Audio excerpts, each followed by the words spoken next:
Welcome to Day by Day True Crime Stories, the podcast where we explore a different crime or justice milestone from this day in history.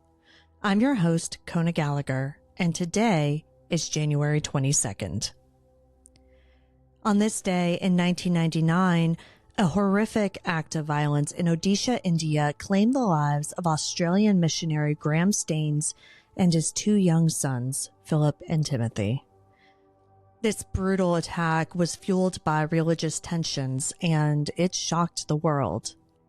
In today's episode, we'll talk about who Gladys Staines was, recount the tragedy of that night, and explore the far-reaching impact of a crime that still holds powerful lessons for us all. Let's get started.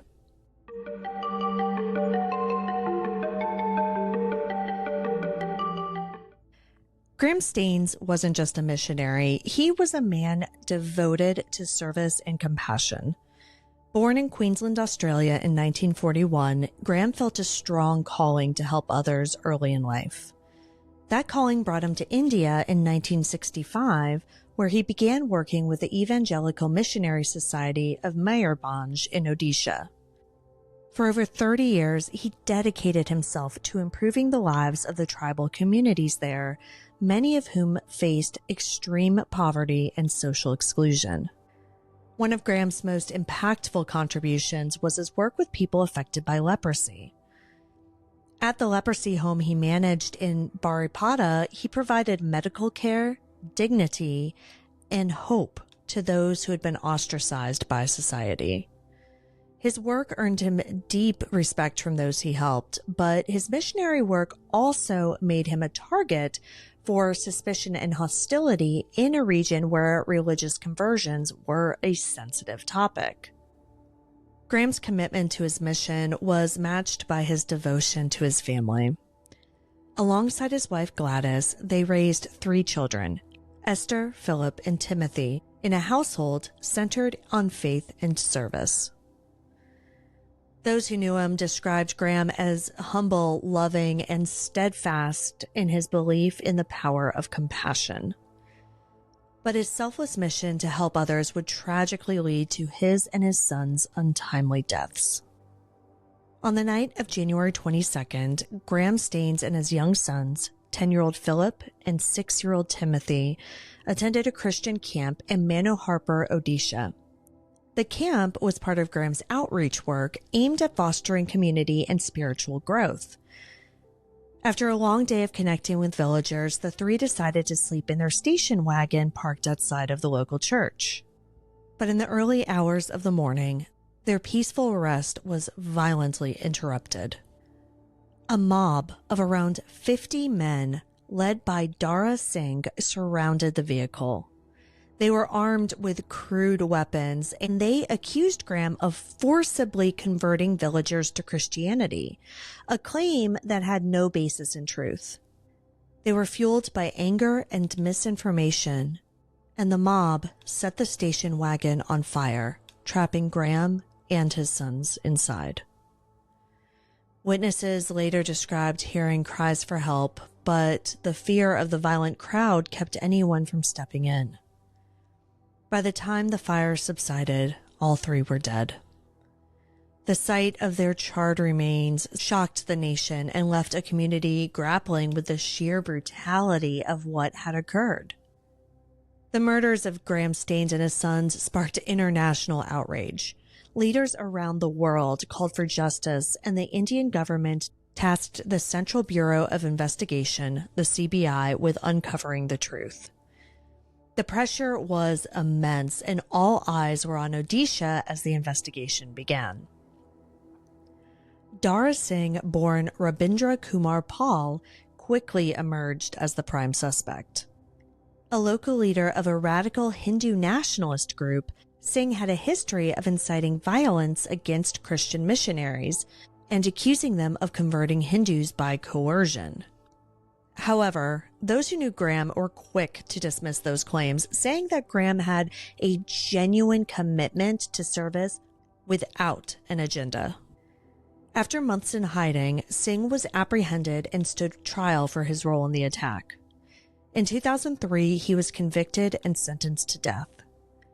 However, in 2011, the Orissa Higher Court commuted his sentence to life imprisonment, stating that while the crime was undeniably heinous, it did not meet the criteria for capital punishment. For many, Singh's conviction was a step toward justice, but for others, the deeper societal tensions that fueled the violence remained unresolved. The murders of Graham Staines and his sons became a pivotal moment in India's reckoning with religious intolerance. Then Prime Minister Atal Bihari Vajpayee condemned the attack and called it a, quote, national shame, and called for greater efforts to promote interfaith understanding. The tragedy also sparked protests and vigils across India and the world. People of all faiths mourned the loss of a man who had devoted his life to helping others.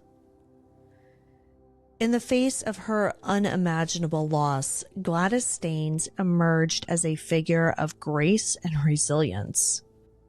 Her statement, which read in part, quote, "I have forgiven those who killed my husband and sons. I pray they will turn from hatred and find peace," end quote, became a powerful example of forgiveness in the face of hatred. Her words inspired many to reflect on the importance of compassion, even in the darkest times. The murder of the Staines family highlighted the ongoing religious tensions in parts of India. While critics accused missionaries of exploiting vulnerable populations for conversions, supporters of Graham's work spoke of the genuine care and service he provided. Dara Singh claimed that his actions were meant to protect Hindu culture, but investigators found no evidence that Staines had engaged in coercive conversions. Many people, including those he helped, attested to the fact that Graham Staines' work was focused on healing. The tragedy also reignited debates over India's anti-conversion laws. While these laws aim to prevent exploitation, they have often been used to target religious minorities, stoking fear and division. The Staines family's tragic story became a reminder of the human cost of these conflicts. Graham Staines' legacy lives on in the lives he touched and the work he inspired. The leprosy home he managed in Baripada continues to provide care and hope, a testament to his lifelong mission. Gladys Staines remained in India for several years after the attack and continued her husband's work while she raised their daughter Esther, and she did so with the same spirit of faith and service. In 2005, Gladys was honored with the Padma Shri, one of India's highest civilian awards, in recognition of her courage and dedication. The story of the Staines family has been immortalized in films and books such as The Least of These, which explores the events leading up to the tragedy and its aftermath. Reflecting on Graham Staines' life, human rights activist Father Cedric Prakash said, quote, "His life was a testament to selfless service, and his death should be a reminder of the need for tolerance and humanity," end quote. In an interview, Graham's daughter, Esther Staines, said of her father, quote, "He taught me that compassion and love can change the world. Even in tragedy, we must choose hope," end quote. These words continue to inspire those who hear them, reminding us of the power of kindness and forgiveness.